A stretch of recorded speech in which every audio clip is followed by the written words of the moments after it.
பிஸ்மில்லாஹ் ரஹ்மான் ரஹீம். அல்ஹம்துலில்லா, அஸ்ஸலாத்து வஸ்ஸலாம் அலா அன்பியாய் வல் முர்சலீன், அம்மா பாத். மதிப்புக்குரிய நேயர்களே, இன்று நாங்கள் இன்னும் ஒரு கலந்துரையாடலில் அதிதியை சந்திக்க இருக்கின்றோம். இன்று எங்களுடைய சமூகத்திலே பண்பாடு ரீதியான வீழ்ச்சி மிக அதிகமாக இருப்பதை நாங்கள் அன்றாடம் அவதானிக்கக்கூடியதாக இருக்கின்றது. இஸ்லாத்தின் ஆன்மா என்று சொல்லக்கூடிய பண்பாடுகள், வழிபாடுகளோடு சேர்த்து பண்பாடுகளை முக்கியத்துவப்படுத்தி அல் குர்ஆனும் சுன்னாவும் பல இடங்களிலே எங்களுக்கு சொல்லியிருக்கின்றது. ஒரு சமூகத்தின் மாற்றத்துக்கான அடிப்படை பண்பாட்டு ரீதியான எழுச்சி. ஆனால் இன்று அது ஒரு கஷ்டமான, ஒரு சிக்கலான ஒரு விடயமாக மாறியுள்ளது. எனவே அது சம்பந்தமான பல தெளிவுகளை நாங்கள் பெற்றுக்கொள்வதற்காக எங்களுடைய சீராவிலே நபிகளாருடைய வாழ்க்கை வரலாற்றிலே சிறப்பு பட்டத்தை பெற்றிருக்கின்ற எங்களுடைய மடவள அனஸ் முஹம்மத் நலீமி அவர்களை இன்று நாங்கள் அதிதியாக சந்திக்கின்றோம். அஸ்ஸலாமு அலைக்கும் வரஹ்மத்துல்லாஹி வபரகாத்துஹு. வலைக்கும் ஸலாம் வரஹ்மத்துல்லாஹி வபரகாத்துஹு.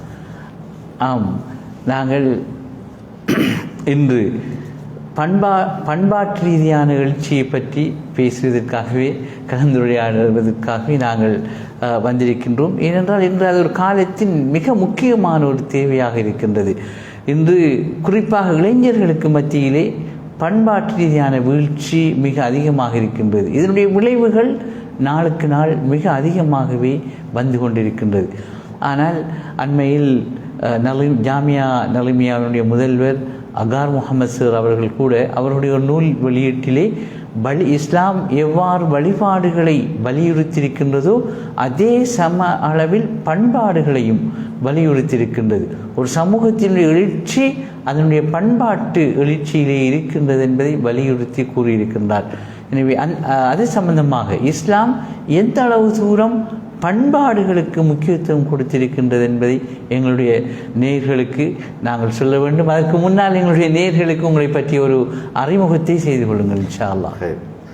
அவுது பில்லாஹி மினஷ் ஷைத்தானிர் ரஜீம். பிஸ்மில்லாஹிர் ரஹ்மானிர் ரஹீம். அல்ஹம்துலில்லாஹி ரப்பில் ஆலமீன். ஸலாத்து வஸ்ஸலாமு அலா அஷ்ரஃபில் முர்ஸலீன் வ அலா ஆலிஹி வ ஸஹ்பிஹி வ மன் தபிஅஹும் பி இஹ்சான் இலா யௌமித்தீன். அம்மா பாத். அஸ்ஸலாமு அலைக்கும் வரஹ்மத்துல்லாஹி வபரகாத்துஹு. என்னுடைய பெயர் அனஸ் முஹம்மத். சொந்த இடம் கண்டி மடவல பஜார். நான் அங்கே படிச்சுட்டு அவருடைய நலிமியால் திரும்ப படிச்சுட்டு அதுக்கு பின்னால் பட்டமேற்படிப்புக்காக சூடான் நாட்டுக்கு சென்று அங்கே படித்து வரலாற்று துறையில் ரசூல் ஸல்லல்லாஹு அலைஹி வஸல்லமோட வரலாறு சீரான் நபவியால் ஸ்பெஷல் செஞ்சு கொண்டு திரும்ப பல துறைகளில் வேலை செய்யக்கூடிய பாக்கியம் கிடச்சிச்சு.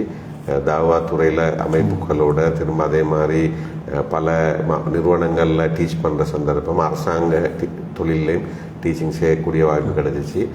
இப்போ கெலியோய ஊரில் தான் திருமணம் முடித்து அங்கே இருக்கிறேன். கம்பல உடப்பலா தேரியாட காதி நீதிபதியாக இப்போ கடமையாற்றி கொண்டிருக்கிறேன். அந்த வகையில் நிறைய ட்ரைனிங் ப்ரோக்ராம்கள் இது மாதிரியான நிகழ்ச்சிகளில் கலந்து கொள்கிறேன். அந்த அடிப்படையில் தான் உங்களோட ஊருக்கும் மக்கரபத்துக்கு ஒரு ட்ரைனிங் ப்ரோக்ராம் ஒன்றுக்காகத்தான் ஹஜ்ஜை எப்படி செய்கிறன்ற ஒரு ப்ரோக்ராம் ஒன்று ஸ்கூலால் ஆர்கனைஸ் பண்ணியிருந்தாங்க. அது இன்றைக்கு ஒரு நிகழ்ச்சி ஒன்று இருந்தால் நாளைக்கும் திரும்ப தொடரி மகாவித்யாலயா ப்ராக்டிக்கலாக எப்படி அந்த ஹஜ்ஜை செய்கிறன்றதுக்கான அழகா அவங்களுடைய ஸ்கூல் கிரவுண்டில் காபத்துல்லா எல்லாம் செஞ்சு ஹஜ் செய்கிற இடங்கள் எல்லாம் செஞ்சுருந்தாங்க. அது இன்றைய காலையில் ஸ்டார்ட் பண்ணி வச்சோம். நாளைக்கு பேரண்ட்ஸுக்கும் சேர்த்து அதோட நிகழ்வுகள் இருக்குது இன்ஷா அல்லாஹ். அதோட ஹுத்பா அமைக்குது இன்ஷா அல்லாஹ். நாளை நூறானிய பள்ளிவாசல் ஹுத்பா அமைக்குது. அதெல்லாம் சேர்த்து தானே இந்த விசிட் அக்கரபத்துக்கு. ஆமாம், நீங்கள் பல தடவைகள் பல ஜும்மாக்கள் உங்களுடைய சீரா பற்றிய தெளிவுரைகள் விளக்க உரைகள் இன்றும் மக்களுடைய மனதில் மிக ஆழமாக பதிந்திருக்கின்றது. நல்ல தெளிவான விளக்கங்கள். அதே போன்றுதான் உங்களுடைய ஜும்மாக்கள். அல்லாஹு தஆலா உங்களுக்கு மேலும் இந்த தாவா பணி வளர அவன் அருள் செய்ய வேண்டும் என்று நாங்கள் பிரார்த்திக்கின்றோம். இன்று எங்களுடைய மக்கள், எங்களுடைய நேயர்களுக்கு இஸ்லாம் எவ்வளவு தூரம் பண்பாடுகளுக்கு முக்கியத்துவம் கொடுத்திருக்கின்றது என்ற விடயங்களை தெளிவுபடுத்துங்கள். நான் குர்ஆனுக்கு போனோம்னா உண்மையிலே அல் குர்ஆனை பொறுத்த வரையில் அல் குர்ஆன் நிறைய பண்பாடுகளை தான் பேசிக்கிறேன். பொதுவாகவே பண்பாடுகளை பேசிக்குது. அலையும் ரசூல் ஸல்லல்லாஹு அலைஹி வஸல்லம் பற்றி நேரடியாக சொல்ல நேரமும் இன்னக லஅலா குலுகின் அதீம், மகத்தான பண்பாடுகள் உரியவராக நீங்கள் இருக்கின்றீர்கள் என்றுதான் ஸல்லல்லாஹு அலைஹி வஸல்லம் கொடுத்திருக்கிற சர்டிஃபிகேட். அதே மாதிரி ஆயிஷா ரலியல்லாஹு தஆலா அன்ஹா ரசூல் ஸல்லல்லாஹு பத்தி செல்ற நேரமும் கான ஹுலுக்குஹு அல் குர்ஆன். அப்ப அவரோட பண்பாடே குர்ஆனாக இருந்ததுன்னா முழு குர்ஆனும் அங்க பண்பாடு தான். அதெல்லாம் கிளியரா விளங்கப்படுத்தினாங்க. திரும்ப ரசூலுல்லாஹி ஸல்லல்லாஹு அலைஹி வஸல்லம் சொன்ன இன்னமா புஇஸ்து லியுத்தம்மிம மகாரிமல் அக்லாக், நான் அனுப்பப்பட்டு இருக்கின்ற நோக்கமே பண்பாடுகளை பூர்ணப்படுத்துறது. அப்ப மொத்தமா பார்க்குற நேரம் எல்லாம் பண்பாடைத்தான் பேசுது, பண்பாடுன்ற விஷயம். அப்ப இதுல உண்மையிலே நாங்க பார்க்கலும் ரசூலுல்லாஹி ஸல்லல்லாஹு அலைஹி வஸல்லம் பொறுத்த வரையில அவங்க நபியாகி இந்த மார்க்கத்தை பிரச்சாரம் செஞ்சது 40 வயசு போறோம். ஆனா அதுக்கு முன்னர் அவங்க ஆடு மேய்ச்சது, அதுக்கு பிறகு தொழில்ன்ற வகையில் திரும்ப சர்வதேச வியாபாரம் செஞ்சாங்க, ஏற்றுமதி இறக்குமதி வியாபாரம், பல நாடுகளுக்கு சென்றாங்க. அப்ப இந்த சந்தர்ப்பத்தில் உள்நாட்டிலையும் மக்காலையும் அந்த மக்கள்கிட்ட நல்ல ஒரு மதிப்பு இருந்துச்சு. எல்லாமே நான் சாதிக்கின்ற அந்த பேரை வச்சு அழைச்சாங்க. பெருமதியான பொருட்களை அவர்கிட்ட தான் கொடுத்திருந்தாங்க. அப்ப மக்கள் அவர் நேசிச்சாங்க. வெளிநாடுகளுக்கு போன நேரமும் வெளிநாட்டு மக்களும் அவரோட வியாபாரம் செய்யறதுக்கு ஆசைப்பட்டாங்க, நம்பிக்கை விரும்பினாங்க. இதுல தான் ஹதீஜா ரலியல்லாஹு தஆலா அன்ஹாவோட வியாபாரத்துல ஜாயின்ட் ஆயினோடனே ஹதீஜா ரலியல்லாஹு தஆலா வியாபாரம் பல மடங்கு லாபம் அடையுது. அப்ப ஹதீஜா ரலியல்லாஹு தஆலா அன்ஹா ஏற்கனவே 2 திருமணம் முடிச்சவ, புள்ளகலிக்கு இதுக்கு பிறகு திருமணம் முடிக்கிற இல்லைன்னு சொல்லி இந்த அந்த பெண் ரசூலுல்லாஹோட பண்பாடுகளை பார்த்து தன்னை கணவனை ஏற்றுக்கொள்றதுக்கு முன் வரான். இது இவ்வளவு நிகழ்வுகளும் 40 வயசுக்கு முந்தி நடந்தது. என்ன செல்ல வாரோம்டா, இபாதத்துக்கு முந்தையே ஈமான விளங்கப்படுத்துறதுக்கு முந்தையே பண்பாட்டால மக்களை வென்றதுதான் ரசூலுல்லாஹோட பிற்பட்ட காலத்துல தாவாட சக்சஸ். இஸ்லாத்தை உலகத்துக்கு கொண்டு போறதுல மிகப்பெரிய வாய்ப்பு அமைஞ்சது இந்த பண்பாடு. சமூக மாற்றத்துக்கு அடிப்படையாக அமைந்தது பண்பாடுகள். பண்பாடு ஒரு சமூகம் மாற வேண்டும் என்றால் அவை பண்பாட்டு ரீதியான எழுச்சியில் தான் மாற வேண்டும். தனிப்பட்ட முறையில் ஒரு மனுஷன் இன்னொரு மனுஷனை விரும்புறன்றதும் அவன் டேக்கிற சல்லி அது எல்லாம் அப்பால அவனோட பண்பாடு. கொஞ்சம் பண்பாடுல குழப்பத்தை கண்டோம்னா நாங்க தூரமாகும் தானே. ஏன்னா இயல்பா எல்லாரும் விரும்புற நல்ல மனுஷன் தானே. நல்ல மனுஷன் யாரு? நல்ல பண்பாடு உள்ள. அதுல அந்த ஜாகிலிய சமூகத்திலே ரசூலுல்லாஹி ஸல்லல்லாஹு அவங்க எடுபட காரணம் அவன்கிட்ட நல்ல பண்புகள். எனவே அந்த நேரமே அந்த சூழ்நிலையில இப்படியான பண்புள்ளார்கள் குறவாயிருந்தாங்க. ஏன்னா ஜாகிலிய பண்பு நாங்க பேசிக்கிறோம், நிறைய தெரியும். மிக மோசமான பண்புகள் இவங்கள்ட்ட இந்த பண்பாப்பா ஹதீஜா நாய் திருமணம் முடிக்கிறதுக்கு காரணம் இவர் மட்டும் வித்தியாசமாகிறாரு, வித்தியாசமான ஒருவர் ஆகிறாரு. அப்ப என்ன காரணம்? எனவேதான் பண்பாடுதான் அங்க முன்னுக்கு வந்துச்சு. எனவே அந்த பண்பாடு மாற்றத்தை கொண்டு வரன்றது இந்த நாட்டிலையும் நாங்க மிகப்பெரிய ஒரு மாற்றத்துக்கு காரணமாமே நல்ல மனிதர்களை நல்ல பண்புள்ளவர்கள் உருவாக்குறத நாங்கள் நோக்கம் வைக்கணும். இன்று நாங்கள் எதிர்நோக்குகின்ற சிக்கல் இளைஞர்கள் சட்டத்தை மதிக்காத ஒரு பண்பு மிக அதிகமாக இருந்து கொண்டிருக்கிறது. அண்மை காலங்களிலே மனதை உருக்குகின்ற மிக கொடூரமான மிக கவலையான விபத்துக்கள் ஏற்பட்டிருக்கின்றது. நாங்கள் எல்லோரும் அறிவோம். நாங்கள் கண் முன்னால் கண்ட விபத்துக்கள் இவைகள் இளைஞர்கள் சட்டத்தை மதிக்காமல் லைசன்ஸ் இல்லாமல் அதிவேகமாக வாகனங்களை ஓட்டிச் சென்று இன்று பல பெண்கள் விதவையாக, பிள்ளைகள் தந்தையை இழந்தவர்களாக, அனாதைகளாக போகின்ற பல நிலைமைகளை நாங்கள் இன்று சந்தித்திருக்கின்றோம். இளைஞர்களுக்கு மத்தியில் எப்படி நாங்கள் ஒரு இந்த பண்பாடு ரீதியான எழுச்சி உண்மையில் ஒரு பெரிய சவாலான விடயம் எப்படி கொண்டு போகலாம் என்று எங்களுக்கு ஆலோசனை சொல்ல முடியுமா? முதலாவது நீங்க கேட்ட அந்த கேள்வியில நாங்க பின்னால எப்படி கொண்டு வரன்ற இடத்துக்கு அது வீட்டுல இருந்து பாடசாலையில இருந்து கொண்டு வர வேண்டிய ஒரு இடம் உண்டிக்குது. அதுக்கு முந்தைய அந்த சட்டம்ன்ற இடத்துக்கு நாங்க வந்தோம்னா, சட்டம் உண்மையில ஏன் சட்டத்தை போடுறோம்னா இஸ்லாமும் சட்டங்களை சொல்லிக்குது. ஒரு சமூகத்திட அமைதியான அழகான ஒரு வாழ்க்கைக்கு தானே கடுமையான சட்டங்களையும் இஸ்லாம் போட்டிக்குது. ஏன்னா மனுஷன் நிம்மதியா வாழணும், அதுக்கான சட்டங்கள் இருக்கிறேன். அப்ப உண்மை அந்த அடிப்படையை பார்க்குற நேரம் அப்ப உதாரணமாக இப்ப நாங்க பார்ப்போம், இப்ப ரசூல் ஸல்லல்லாஹு அலைஹி வஸல்லம் அவங்க இந்த அபிசீனியாவுக்கு ஃபர்ஸ்ட் ஹிஜ்ரத் கொஞ்சம் சஹாபாக்கள் அனுப்பினாங்க. அந்த அபிசீனியால போயிட்டு அவங்க மிக பண்பாட்டோட அந்த நாட்டு சட்டத்தை மதிச்சு அந்த நாட்டை கட்டுப்பட்டு வாழ்ந்ததால அந்த நாட்டு மன்னர் நஜ்ஜாசி மன்னரே இஸ்லாத்துக்கு வார்த்தைக்கு காரணமா மாறிச்சு. எனவே எனக்கு தெரியும் ராய்பான ஜனாசா தொழுகன்னு நாங்க தொழுகிறோம். அது பின்னணி என்ன? அந்த நஜ்ஜாசி மன்னருக்கு ரசூலுல்லாஹி ஸல்லல்லாஹு அலைஹி வஸல்லம் அவங்க மதீனால தொழுவிச்சது. அப்ப அந்த ஒரு மன்னர் ஏன் இஸ்லாத்துக்கு வந்தார்னு தேடி பார்த்தா இந்த சகாபாக்கள்கிட்ட கண்ட அந்த நல்ல பண்பாடு. எனவே அவங்க சட்டத்தை மதிக்கிற மனிதர்கள்லாம் இருந்தாங்க. அங்க அந்த நாட்டில் வைத்து மோசடிகள் செய்யல, குழப்பங்கள் செய்யல. அந்த நாட்டு சட்டத்தை மதிச்சு இஸ்லாமிய சட்டத்தை நடைமுறைப்படுத்தினது அந்த நஜ்ஜாசி மன்னர்ல பெரிய ஒரு பாதிப்பை ஏற்படுத்துச்சு. அப்ப நாங்க எங்க இருந்தாலும் சட்டத்தை மதிக்கிறது இது ஆக முக்கியம். அப்பதான் எல்லாரும் எங்களை விரும்புற மனிதர்களா நாங்க மாறோம். இது ஒரு முக்கியமான விடயம். அதுலயும் இப்ப இன்னொரு சட்டம் சம்பந்தமான இன்னொரு விஷயத்த நான் தெளிவுண்டுக்கு வரணும். அப்ப வீதி விபத்து வார நேரம் பெரும்பாலும் லைசன் இல்லாம, ஹெல்மெட் இல்லாம, ஹை ஸ்பீட் இப்படியான பிரச்சனைகள் தான் வருது. இப்ப சவுதி அரசாங்கத்துல அண்மையில வெளியிட்டிருக்கிற ஃபத்வாவும் என்னன்னா, ஹை ஸ்பீட் போயிட்டு எக்ஸிடென்ட் பட்டு மரணிச்சா தற்கொலை. எனவே தற்கொலைன்னா இஸ்லாமிய சட்டம் என்ன? தற்கொலைன்னா அவர் நரகவாதின்றது தெளிவான நல்லா பாதுகாக்கணும். அப்ப இங்க நாங்க மிக கவனமாய்க்கணும். என்னன்னா இவ்வளவு பயங்கரமான ஒரு சிச்சுவேஷன். அப்ப அந்த ஃபத்வா அப்ப சவுதியில இப்ப அவங்க அதை ஃபத்வாவை கொடுத்திருந்தாலும் சட்டமா அவங்க மாத்திக்கிறாங்க. என்ன காரணம்னு இல்லாட்டி கண்ட்ரோல் பண்ணிடலாம் மக்களை. அப்ப அதே விஷயத்த நாங்க எங்க நாட்டுல வச்சு பார்த்தா அப்ப எங்கட இந்த எக்ஸிடென்ட் ஆயின ஆக்களுக்கு நாங்க உடனே சொல்லுவோம் எக்ஸிடென்ட்னா ஷஹீதுண்டுவோம். ஆனா இந்த இடத்துல சட்டத்தை மதிக்காம அவன் எக்ஸிடென்ட் ஆயினான்டா எங்க ஷஹீது அந்தஸ்தை கொடுக்குற? அவன் சட்டமே மதிக்காத ஒரு ஆள். எனவேதான் அவன் தற்கொலைக்கு சமன்ற இடத்தை கொண்டு வரான். உண்மையிலேயே டிரைவிங் அடுத்தது ஆக்டிவ் இளைஞர்கள் நல்ல ஆக்டிவ் ஆகிக்கணும், எல்லா துறையிலையும் முன்னுக்கு போகணும். இது அடிப்படை விஷயம். ஆனால் சட்டத்தை மதிச்சு அடுத்த மனுஷனுக்கு டிஸ்டர்ப் இல்லாம, அவனோட குடும்பத்துக்கு கஷ்டங்கள் இல்லாம அவன் நடந்து கொள்றன்றது ஆக முக்கியமான ஒரு விஷயம்.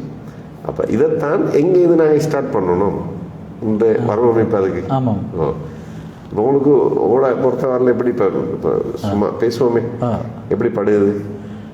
ஆரம்பத்தில் வீடுகளில் இருந்து ஒரு தாய் தந்தையர்கள் அந்த பிள்ளைகளுக்கு இப்போ பிள்ளைகளை வளர்ப்பதற்கு இலகுவான ஒரு வழிமுறையாகத்தான் பெற்றோர்கள் போனை வாங்கி கொடுப்பது, பைக்கை வாங்கி இப்போ 18 லட்சத்து பைக்கை வாங்கி கொடுத்து ஸ்லோவாக ஓடுமாக எப்படி ஓடுவது? அந்த பைக்குக்கு ஏற்ற மாதிரி தான் ஓட வேண்டும். எனவே உண்மையில் அந்த மாற்றம் ஆரம்பம் வீடுகளில் இருந்து ஆரம்பிக்கப்பட வேண்டும் என்றுதான் நான் நினைக்கின்றேன்.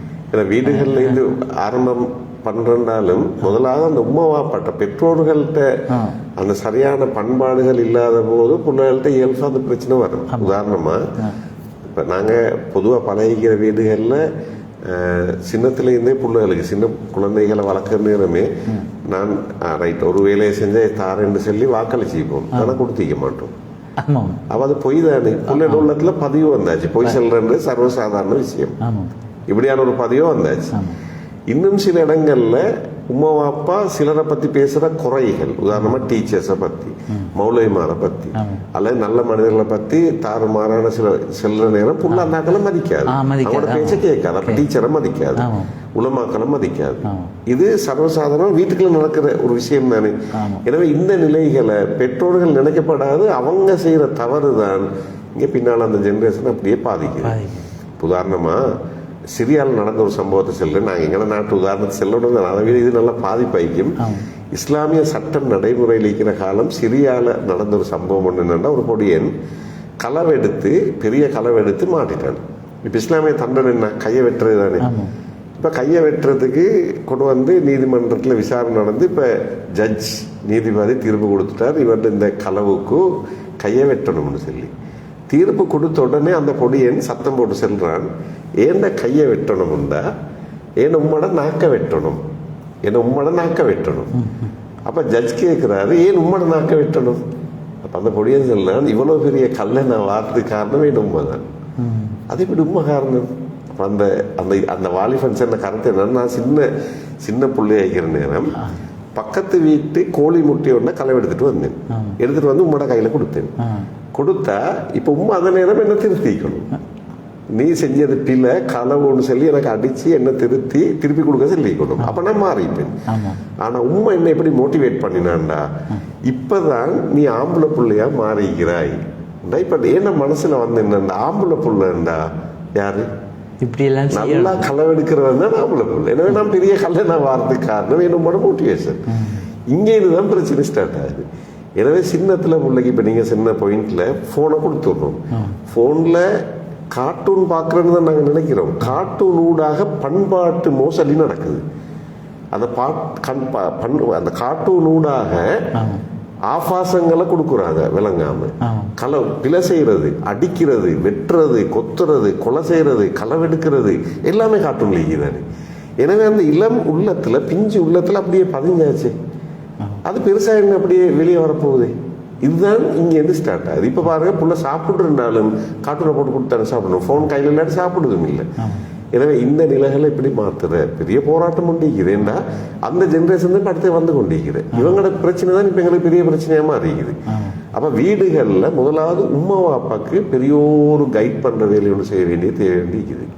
ஏன்னா உம்மா அப்பாக்கு தெரியாமைக்கிறாங்க, அவங்களும் அவுட் ஆயிட்டாங்க இப்ப இதுல. அதுக்கு பல காரணங்கள், நாட்டில் வந்த பல சிச்சுவேஷன் அப்படி இஸ்லாத்தொட்டு பண்பாட்டொட்டு தூர போறது காரணம். அப்போ இதை நாங்கள் எல்லாரும் சேர்ந்து செய்ய வேண்டிய பெரிய சைடு ஒன்று இது. பேரண்ட்ஸை கைட் பண்ணணும், குழந்தை வளர்ப்புன்ற ஒரு பெரிய ஒரு சைடு. அது எல்லாத்துக்கும் முந்தி திருமணத்திலே இப்போ பிரச்சனை. நாங்கள் காதி நீதிபதின்ற வகையில் எனக்கு நல்லா தெரியும். திருமணம் முடிக்கிறன்றது கூட இப்போ நான் அந்த பாயிண்ட்டை உங்களுக்கு அழகாக செல்றேன்டா, பேப்பர் குவாலிஃபிகேஷன் தான் எல்லாத்துக்கும் முன்னுரிமை கொடுக்குறோம். ஆனால் லைஃப் குவாலிஃபிகேஷன் ஒன்று எங்கள்கிட்ட இல்லையே. எனவே திருமண வாழ்க்கையில் லைஃப் குவாலிஃபிகேஷன் நாங்கள் எங்கள் பிள்ளைகளுக்கு கொடுத்துலையே, வாழ்க்கை பாடம் படித்து கொடுத்துஇல்லை. நாங்கள் பேப்பர் குவாலிஃபிகேஷனை பார்த்தா பொன் மாப்பிள்ளையும் தேடுறோம், இங்கேயும் நாங்கள் பெரிய ஒரு பிள்ளையை ஒன்று விடுறோம். அப்போ இப்போ நாங்கள் கொடுக்குற பிள்ளைக்கு வாழ்க்கை பாடத்தை இங்கேருந்தும் எங்களுக்கு ஒரு பிரச்சனை ஒன்று ஸ்டார்ட் ஆகுது. அதை மாதிரி அடுத்தடுத்த கட்டங்கள் எங்களுக்கு பாடசாலை நேசரை என்று இன்னும் பேசலும் எங்களுக்கு. ஆமாம், இளைஞர்கள் உருவாக்கப்பட வேண்டிய இடங்கள் பிழையாக இருப்பதனால் இந்த பண்பாட்டு ரீதியான வீழ்ச்சிகள் அடையப்பெறுகின்றது என்று வீடு. இப்பொழுதோ இந்த சிச்சுவேஷன் இப்பொழுது நடந்திருக்கின்றது. பிழையாக நாங்கள் இதிலிருந்து மீள்வதற்கான நுட்பங்கள் பேரண்ட்ஸுக்கு எப்படி நாங்கள் அட்வைஸ் பண்ணலாம், இதிலிருந்து மீள வேண்டும் என்றால்? உண்மையிலே எங்களுக்கு என்ன நடந்ததுன்னா, கிட்டத்தட்ட எங்களை நாட்டை பொறுத்தவரையில் 2019 வரைக்கும் பல ஜமாத்துகள் இந்த நாட்டில் வேலை செஞ்சிச்சு. பல அமைப்புகள், இந்த பள்ளிகள் எல்லாம் தாராளமாக கைட் பண்ணுற ஒழுங்குகள் இருந்துச்சு. 2019க்கு பிறகு வந்த சில நிகழ்வுகள், அதுக்கு பிறகு வந்த கொரோனா, இதெல்லாம் மாணவர்களையும் போனுக்குள்ள கொண்டு போயிட்டு சேர்த்துச்சு. அதுல இருந்தால் இந்த நாங்கள் நல்லா பார்க்குறோம், பண்பாட்டு வீழ்ச்சி ஒன்று கடுமையாக வர தொடங்கிக்குது. அப்போ இப்போ எந்த அளவுக்கு உண்டா நீங்கள் நல்லா நோட் பண்ணேலும், இப்போ ரீல்ஸ் ஷார்ட்ஸ் அந்த மோகம் தானே கூட இருக்குது. ரீல்ஸ் ஷார்ட்ஸ் இப்போ எல்லாத்துக்கும் ஷார்ட் கட் தேடுற வழியத்தான் காட்டி கொடுக்குது, ரீல்ஸும் ஷார்ட்ஸ். அப்போ என்ன நடக்குதுன்னா, பிள்ளைகளுக்கு மோசமான வழி எடுக்க போனா தாராளமாக ரீல்ஸ் கைட் பண்ணுது, ஷார்ட்ஸ் கைட் பண்ணுது. எங்கட பிரச்சனை என்ன தெரியுமா? இப்போ அதுக்கு ஒருவர் ஒரு அழகான ஒரு உதாரணம் ஒன்று சொன்னார். ஒரு வைத்தியர் ஒருவர், ஜாஹிலியத் பண்பாடு இல்லாத மோசமான இதுக்கு வழிகாட்டுறது சூறாவளியா ஈகிதம். ஆனா நல்ல பண்புகளை கொடுக்குற விஷயங்கள், அது போன்லயே ஆகிக்கட்டும், இந்த பயான்லயே ஆகிக்கட்டும், கொத்துபாலே ஆகிக்கட்டும், சில தூத்தலா தானே ஈகிதம், சில துளிகள். இந்த சூறாவளியோட அந்த துளி அப்படியே அடிபட்டு போயிட்டு. அப்ப திரும்ப என்னன்னா மாறணுமாம், சூறாவளியாக மாறணும், நல்ல பண்பாடுகள், ஒழுக்கங்கள், வழிகாட்டல்கள் மாறணும். அது 2019 வரைக்கும் அழகா வந்து கொண்டுதான் இருந்துச்சு. பெரியாக்களுக்கு, சின்ன பிள்ளைகளுக்கு, மாணவர்களுக்கு பல நிகழ்ச்சிகள் நடந்து கொண்டுச்சு. அது அப்படியே நின்றது. கொரோனா வந்தோன்னு ஜும்மாவும் இல்லா போச்சு. இப்ப கூட ஜும்மா தொழாத மனிதர்கள் ஒளிஞ்சு ஊர்ல வாழ்றாக்கள் இருக்கிறாங்க. அதில் அந்த பழக்கம், அந்த பழைய பழக்கம், ஜும்மாக்கு வரல எல்லாம் வெளியே வந்த பிறகு வருவாங்க, பள்ளிக்கு வராம. அப்ப இதை மாற்றணும்டா, நாங்க இஸ்லாத்தை கொடுக்குற சைடை கூட்டணும். அப்ப அது பொதுவாக நடக்க வேண்டிய விஷயம். திரும்ப நீங்க பார்க்கலும் இப்ப சொல்லுவாங்க, நல்ல ஒரு உதாரணம் ஒன்று சொல்லுவாங்க, ஜப்பானையும் ஜேமனும் உலக மகா யுத்தத்தில், 2ஆம் உலக மகா யுத்தத்தில், இப்போ நாங்கள் கொரோனாவை தானே பேசிக்கிறோம், எங்களுக்கு பின்னால பாதிப்பு உண்டு. அது ஒரு யுத்தமா அழிவா வரலையே, சில மரணங்கள், அதுக்கப்புறம் ரிட்டர்ன் வந்துட்டோமே நாங்க. ஆனா ஜப்பான் அழிவை யோசிச்சு பாருங்களே, ஹிரோஷிமா நாகசாகிக்கு அணுகுண்டு போட்டு நாட்டை அழிச்சேன். ஹிட்லர் தலைமையில ஜெர்மனின்றதால ஜெர்மனுக்கு அடிச்சு ஜெர்மனை அழிச்சேன். ஆனா இந்த ஜப்பானும் ஜெர்மனும் இப்ப எங்க இருக்குது? உலகத்துல எந்த இடத்துக்கு போயிட்டு இருக்குது? ஜப்பான் ஜெர்மன் நல்லா அபிவிருத்தி அடைஞ்ச நாடுகளா மாறி. எப்படி மாற்றினாங்கண்டா அவங்க ஸ்கூல்லேருந்து நேசர்லேருந்து ஸ்டார்ட் பண்ணாங்க. அப்போ நேசரிக்கு போனால் அந்த பிள்ளைக்கு பண்பாட்டை படித்து கொடுக்குறாங்க. செருப்பு ஷூவை கலட்டி வைக்கிறதுலேருந்து சாப்பிட்ற விஷயத்துலேருந்து அந்த பிள்ளைய அழகாக பண்பாட்டை கைட் பண்ணுறாங்க ஃபெஸ்ட்டுக்கு ஆரம்பத்தில். அப்போ இப்போ ஜப்பானார்கள்ட்ட பொய் சொல்ல மாட்டாங்க. பொய் சொன்னால் அவங்களுக்கு ஒரு பெரிய ஒரு ஆச்சரியமாக பார்ப்பாங்களா, ஏமாத்திரம் இல்லை. அந்த நல்ல பண்புகள் தான். அவங்க சட்டத்தை மதிக்கிறேன். வாகனத்தை எங்கால ஓட்டணுமோ அங்கால ஓட்டுவாங்க. எத்தனை ஸ்பீட், எவ்வளோ தூரத்தில் கெப் வச்சு போகணும், பெடஸ்ட்ரியன் கிராசிங்ல எப்படி போகணும், இதெல்லாம் அழகாக ரூல்ஸை பேர்றாங்க. எனவே அவங்கள பண்பாட்டால் முன்னேறிட்டு போகிறாங்க. இப்போ நாங்கள் பின்னுக்கு போகிறோம்னா காரணம் என்ன? சட்டத்தை மதிக்கிறோம் இல்லை, பண்பாடு இல்லை, நாங்கள் பின்னுக்கு ஆகிட்டு போகிறோம். எனவே எங்களோட வீடுகளில் மட்டும் இல்லை, நேசரி, ஏன்னா நேசரி எங்களோட நேசரிகள்லையும் பாருங்களேன், அங்கேயும் படிப்பைத்தானே யோசிக்கிறாங்க. இப்போ ரசூல் சலாஸ்லமாவோட நாங்கள் பண்பாடு பெஸ்ட்டுக்கு சென்னோம் தானே. அப்போ ரசூல் சலாஸ்லமாவங்க உம்மின் அப்படின்றோம், எழுத தெரியா வாசிக்க தெரியா. ஆனால் இவ்வளோ தூரம் பெரிய உலகத்திலே மிகப்பெரிய மாற்றம் ஒன்று ஏற்படுத்தினதுக்கு காரணம் எஜுகேஷன் குவாலிஃபிகேஷன் இல்லையே, பண்பாடு தானே ஃபஸ்ட்டு. ஹிஜ்ரத் போற நேரம் கூட, கொலை செய்ய வந்திக்கிற நேரம் கூட தன்ட்ட ஒப்படைச்சின அமானிதங்களை கொடுக்கறதுக்கு அலிரலில் தான் வச்சு தானே போனாங்க. அப்ப நம்பிக்கை. அப்ப இது இல்ல போயிட்டுது இப்ப எங்கட சமூகத்தில். அப்ப இதான் திரும்ப கட்டி எழுப்பணும்டா முதல்ல பெரிய வேலை திட்டம் ஒன்று தேவைப்படுது. எல்லா மட்டத்திலையும் அதுக்கான வேலை திட்டத்தை நாங்கள் செய்ய வேண்டிய தேவை ஒன்று இருக்குது. ஒரு விழிப்புணர்வு போதா நாங்கள் உண்மையில் நாங்கள் இந்த நிகழ்ச்சியிலே பல சமூக மட்டத்தில் உள்ளவர்கள் இதை யோசிக்கின்ற போது, சிந்திக்கின்ற போது எல்லோரும் சேர்ந்து இந்த வேலை திட்டங்களுக்கு உதவ வேண்டும் என்பதுதான் நோக்கம். உண்மையில் இதில் இன்னும் ஒரு பிரச்சனை தான், இப்போ அடுத்த சகோதர இன மக்கள், இப்போ மோட்டர் டிராஃபிக் அப்படி அவர்கள் எங்களுடைய ஊர்களுக்குள்ளால் வரும்போது இந்த ஒழுங்கீனங்களை பார்க்கின்ற போது, சட்டத்தை மதிக்காத இந்த விடயங்களை பார்க்கின்ற போது அவர்கள் கடுமையாக எங்களை பற்றிய தப்பு அபிப்பிராயங்களை ஏற்படுத்திக் கொள்கின்றார்கள். உண்மையில் இந்த சிக்கலான விடயம் இதுவும் ஒரு பெரும் சிக்கலான விடயமாக மாறியிருக்கின்றது. அண்மையிலே பலர் சந்திக்கின்ற நேரம் அவர்களே கவலைப்பட்டு ஆதங்கப்பட்டு சொல்கின்ற அளவிற்கு இந்த நிலைமை மாறியிருக்கின்றது. எனவே இந்த தப்பு அபிப்பிராயங்கள் ஒரு பெரும் பிரச்சனையை பின்னால் ஏற்படுத்துகின்றது. இதற்கான ஒரு ஆலோசனைகள் எப்படி சொல்ல முடியும்? உண்மையிலே எங்களோட நாட்டை பொறுத்த வரையில் இந்த நாட்டுக்கு இஸ்லாம் வந்ததும் பண்பாடு தானே காரணம். அரபிகள் அந்த பண்பாட்டை பார்த்து அவன நம்பிக்கையை பார்த்தான் அடுத்த மக்கள் கவரப்பட்டாங்க.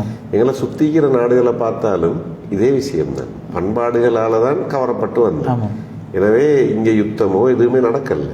எனவே இப்ப மாலைத்தீவோட நீங்க கதையை படிச்சு பார்த்தா விளங்கும். மாலைத்தீவு ஒரு முஸ்லீம் நாடா இப்படி மாறிச்சுன்னா முஸ்லீம்கள பண்பாட்டை பார்த்தாங்க, வியாபாரிகள பண்பாடு. இப்ப நீங்க கேட்கிற கேள்வியில் என்னன்னா, சாதாரணமா எங்களோட ஊரு தனி முஸ்லீம் ஊருண்டு வைங்களேன், அதுக்கு ஒரு பெரும்பான்மை சமூகத்தை சேர்ந்த ஒரு ஆள் போலீஸா டிராபிக் உத்தியோகத்தரா வாராருண்டா, எங்களோட ஆக்கள் நடந்து கொள்ற விஷயத்தை பார்த்து அவர் இஸ்லாத்தை பத்தி தவறான ஒரு கருத்துக்கு வர்றாரு. ஆனா இஸ்லாம் இல்லை ஐநூறுல அந்த மனுஷன் விலை இஸ்லாத்தை பிள்ளையா காட்டுது. அப்ப என்னன்னா இதுக்கு யாரு பொறுப்பு சொல்லணும்? ஏண்ட இஸ்லாத்தை, அல்லாட மார்க்கத்தை, நபீட மார்க்கத்தை ஒரு மாற்று மத சகோதரர் பிழையா விளங்குறாருண்டா அதுக்கு நான் காரணம் வைக்கிறேன்டா, நான் இஸ்லாத்தை கொச்சப்படுத்தின பாவத்துக்குரியவன நான் தானே மாறுறேன். அப்ப அதுக்கான பாவத்தை ஏண்ட புள்ள சுமக்குதுண்டா அதுக்கு நானும் பொறுப்பாய்க்கிறேன். எனவே இந்த இடங்கள்ல தான் நீங்க பேரண்ட்ஸ் இதுல கவனம் செலுத்த வேண்டிய தேவை இருக்குது. எனவே தனியாக உதாரணமா இதுல வீடுகள் பேரண்ட்ஸ் மற்றும் ஒட்டுமொத்த சமூகத்தின் மீதான ஒரு பழியாகத்தான் இது. நாங்க உதாரணமா இப்படி பேசுவோமே, இப்ப வீடுகளை சென்னோம், நேசரி ஸ்கூலுகள்ல சென்ன மாதிரியே நீங்க சொன்ன பள்ளிகள் தானே, பள்ளிகளுக்கும் பெரிய பொறுப்பு உண்டு. ஏன்னா பள்ளி ஊர் நிர்வாகம் என்ற வகையில அவங்களுக்கு பெரிய ஒரு சைடு உண்டு இருக்குது. அவங்க இதுல மக்களை கைட் பண்ண வேண்டிய தேவை இருக்குது. அடுத்த நிறைய ஜமாத்துகள் இருக்குது, இவங்களுக்கு பெரிய பொறுப்பு. அப்ப பண்பாட்டு ரீதியாக மக்களை கைட் பண்ணி அவங்கள செஞ்செடுக்கிற பெரிய ஒரு வேலை திட்டம் ஒன்று தனியாக உருவாக்கப்படணும். ஏன்னா இப்ப மோசமாயிட்டு வர்றது இப்படியே விட்டோம்னா அடுத்த ஜெனரேஷனை கணக்கெடுக்க மாட்டாங்க. இஸ்லாம்ன்றாலே இப்படித்தானே ஒரு மோசமான இடத்துக்கு போயிட்டுரும். ஆனா பண்பாட்டால தான் இஸ்லாம் இவ்வளவு உலகத்துல செல்வாக்கு செலுத்துதுன்றா நாங்க மிக கவனம் செலுத்த வேண்டிய பள்ளிகள், இஸ்லாமிய இயக்கங்கள், அமைப்புகள் எல்லாம் சேர்ந்து ஒரு பெரிய மாற்றத்தை நோக்கி ஒரு எழுச்சியை நோக்கி போனோம்னா தான் நாங்கள் எல்லாரும் சேர்ந்தால இயங்கினோம்னா தான் நான் ஏற்கனவே சொன்ன மாதிரி ஒரு சூறாவளியாக மாறி இது அப்படியே எல்லாருடையும் ஒரு பேசுபொருளாக மாற்றணும். நாங்கள் பலர் பேசணும், பேசுகிற இடமா மாற்றணும். பலர் நாங்கள் கடந்த காலங்களிலே ஜும்மாக்கள் எல்லா பள்ளிகளிலும் ஜும்மாக்கள் ஒரே நேரத்தில் ஓதுவது, துண்டு பிரசுரம், இப்படி செய்திருக்கின்றோம். சில மாற்றங்கள் வந்திருக்கின்றது தான். என்றாலும் நீங்கள் சொல்வது போன்று நிறுவனமயப்பட்டிருப்பதனால், இந்த ஜாகிலியத் இந்த விடயங்கள் நிறுவனமயப்பட்டு செய்யப்படுவதனால் நாங்கள் செய்கின்றது ஒரு தூசி போல மறைந்து போகின்றது. உண்மையில் எனவே அதற்கு சமமான அல்லது அதை விட பலமான ஒரு பண்பாட்டு ரீதியான எழுச்சி ஒன்று தேவைப்படுகின்றது. இதற்கு ஒரு ஆழ்ந்த ஈமானிய சமூகம், ஈமான் அல்லது எப்படி உங்களுடைய ஆலோசனை, இப்போ ஒரு பாரிய விஷயத்தை நாங்கள் செய்வதற்கு முன்னால் எங்கிருந்து அது ஒரு எளிமையான விடயத்தை கூற முடியும் என்றால் அது எங்களுக்கு உதவியாக இருக்கும். நான் இப்ப செஞ்சு கொண்டிருக்கிற இடத்துல இருந்து பாக்குற நேரம், முதலாவது குடும்பங்களோட ஒழுங்கீனம் ஒன்று பெரிய பாதிப்பு ஏற்படுத்துது. ஏன்னா குடும்பங்கள் சரியா இருந்தா தான் அடுத்த ஜெனரேஷனை சரியாக்கிடும். அப்ப இப்ப அந்த ஷைத்தாண்ட போராட்டம் அங்கதான் நிற்குது. ஷைத்தாண்டின் டார்கெட் என்னண்டா, கணவன் மனைவியை பிரிக்கலும்டா, கணவன் மனைவிய நாசமாக்கலும்டா ஒரு குடும்பத்தை சீரழிச்சாச்சு. குடும்பங்களை சீரழிச்சா மனித சமூகத்தை சீரழிச்சாச்சு. இந்த டார்கெட் தான் இந்த ஜாகிலியத் உலகம். ஷைத்தாண்ட லீடர்ஷிப்ல அந்த ஜாகிலியத் போகுது. அப்ப எங்கட போராட்டம் எங்க இருக்கணும்? குடும்பங்களை சீராக்குறது. குடும்பங்களை சீராக்குறன்ற பணி இதே யாரோட நாங்க ஃபைட் பண்றோம்? ஷைத்தானோட ஃபைட் பண்றோம். கஷ்டம் தான், ஆனா ஃபைட் பண்ணி தானே ஆகணும். இந்த இடம் தான் நாங்க கடுமையா உழைக்க வேண்டிய ஒரு போராட்டம், ஒரு உண்மையிலே போராட்டம். இதான் எழுச்சி. அப்ப இதுல முதல் குடும்பங்களை எப்படி சீர்படுத்துறேன்னு வார நேரம் pre marriage counselling, post marriage counselling, அப்ப குழந்தை வளர்ப்பு, இது பேசிக்கான விஷயம். ஏன்னா கல்யாணம் முடிக்கிற 2 பேருக்கும் தெரிய ஏன் நான் கல்யாணம் முடிக்கிறேன், அவங்களுக்கு கைட் பண்ற இந்த ரீல்ஸும் ஷோர்ட்ஸும் படங்களும் தான். இது இல்லை லைஃப், ரியல் லைஃப். அது மாதிரி கல்யாணம் முடிச்ச பிறகு பிரச்சனை வருமா? வரும். ரசூலுல்லாஹி காலத்துலயும் பிரச்சனை வந்துச்சு. ஆனா ரசூலுல்லாஹி அழகா வாழ்ந்து காட்டினாங்களே. தன்னை விட மூத்த ஒரு பெண்ணை முடிச்சது ஃபர்ஸ்ட் திருமணம், அழகான ஃபேமிலி லைஃப். தன்னை விட மிக இளமையான ஒரு பெண்ணை முடிச்சாங்க ஆயிஷா நாயகி, பெஸ்ட் லைஃப். நல்ல உதாரணம் தான். ஆனா இப்ப அப்படி இல்லையே. சரியா என்கிட்ட வார இந்த டிவோர்ஸுக்கு வார பெர்சன்டேஜை பார்த்தாங்கன்னா கிட்டத்தட்ட 70% மேல, 80% செல்லும். ஏன்னா கடைசியா நான் போன மாசம் சில கேஸுகள் எடுத்தேன், விசாரணைக்கு எடுத்த நேரம் 90%, போன மாசம் எடுத்தது 90% லவ் மேரேஜ். லவ் மேரேஜ் டிவோர்ஸ்க்கு வந்து. அப்ப ஏன் காதலிக்கிறாங்க? காதல்ல பெருமானமே இல்லை. காதல் சரியா இல்லையான்னு ரெண்டாவது. 90% லவ் மேரேஜ் தான் டிவோர்ஸுக்கு வருதுண்டா, அப்ப அர்த்தம் இல்லையா லைஃப்ல? அப்ப இவனோட வாழ்க்கையில் அர்த்தம் இல்லை. அப்ப ஏன் நான் திருமணம் முடிக்கிறேன்? இது கைட் பண்ணப்பட வேண்டிய முக்கியமான ஒரு விஷயம். திரும்ப கல்யாணம் முடிச்ச ஒரு வார பிரச்சனையை எப்படி சால்வ் பண்றேன்? இது இன்னொரு பெரிய ஒரு இஷ்யூ. திரும்ப குழந்தை வளர்ப்பு. இப்ப நாங்க அந்த போன் அதுன்னு சொல்லிட்டு போறோம். குழந்தை வளர்ப்பு தனியான ஒரு அம்சம். அப்ப ஒரு குழந்தைய வயிற்றுல இருக்கிற நேரம் 10 மாசம் எப்படி கணவன் மனைவி அந்த பிள்ளைய கைட் பண்ற, குழந்தை கிடைச்ச பிறகு 2 வருஷம்.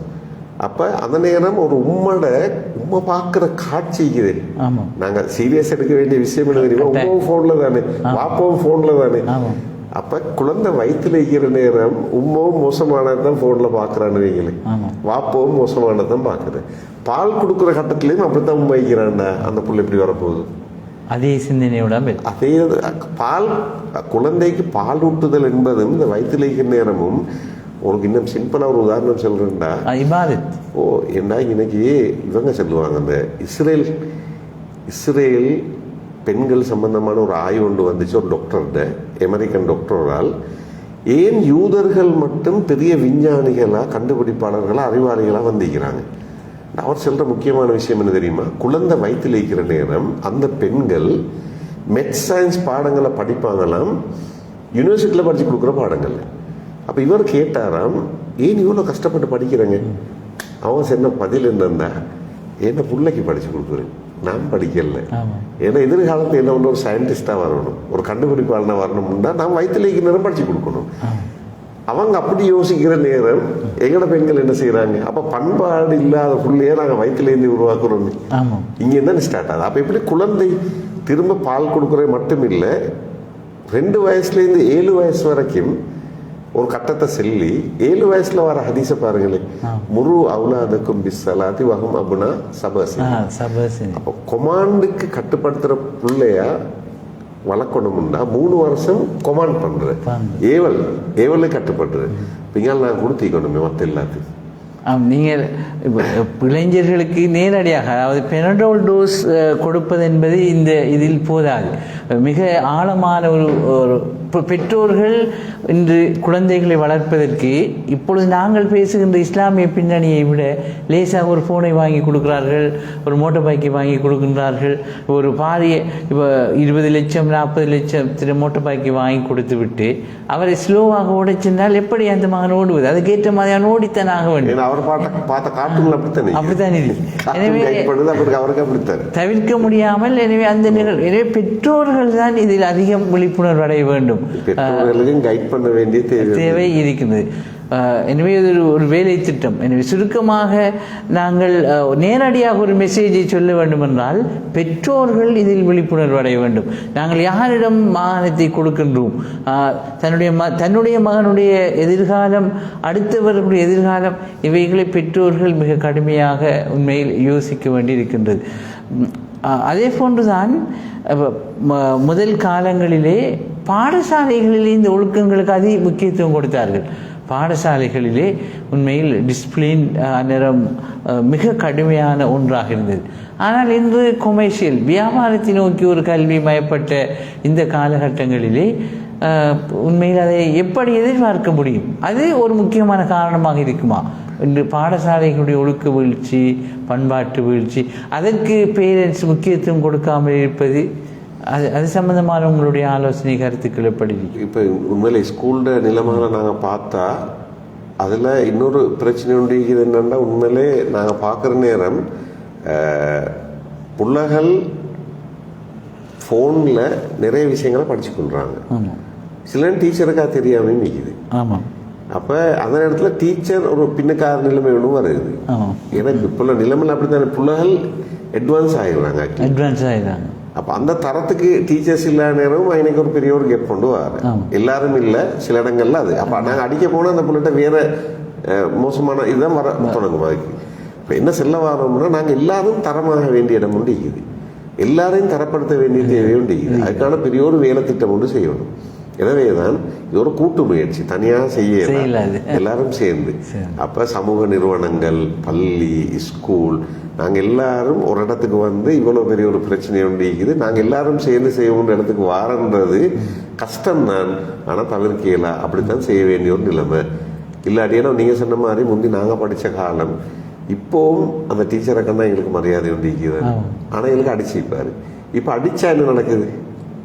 சோதனை இப்ப அடிச்சா, ஒரு டீச்சர் அடிச்சா அவர் ஜெயில, அதுக்கப்புறம் அவரை பத்திய தவறான கருத்து பேப்பர்ல, மீடியால, சோசியல் மீடியால போன போறோம் அந்த ஆசிரியரை மதிப்பே போயிட்டு. அப்ப அதுக்கப்புறம் பிள்ளைகள் யாரும் அந்த ஆசிரியரை மதிக்காது. ஆனா நாங்க பட்ட அடிகள் எங்களுக்கு இன்னும் மரியாதையை தானே தந்துச்சு. என்னன்னா அதுதான் நாங்க நல்ல மனிதர்களா மாறினோம்.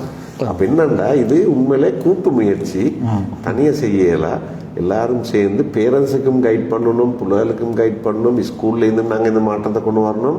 இதுக்கு நாங்க எல்லாரும் சேர்ந்து ஒரு இடத்துக்கு வர வேண்டிய ஒரு கட்டத்தில் இருக்கிறோம். கட்டாய தேவையும் தான். யார் யார் நாங்க பொடுபோக்கு வைக்கிறோமோ நாங்க அடுத்த ஜெனரேஷனை மிச்சம் மோசமான நிலையில தான் பார்க்க வேண்டி வரும்.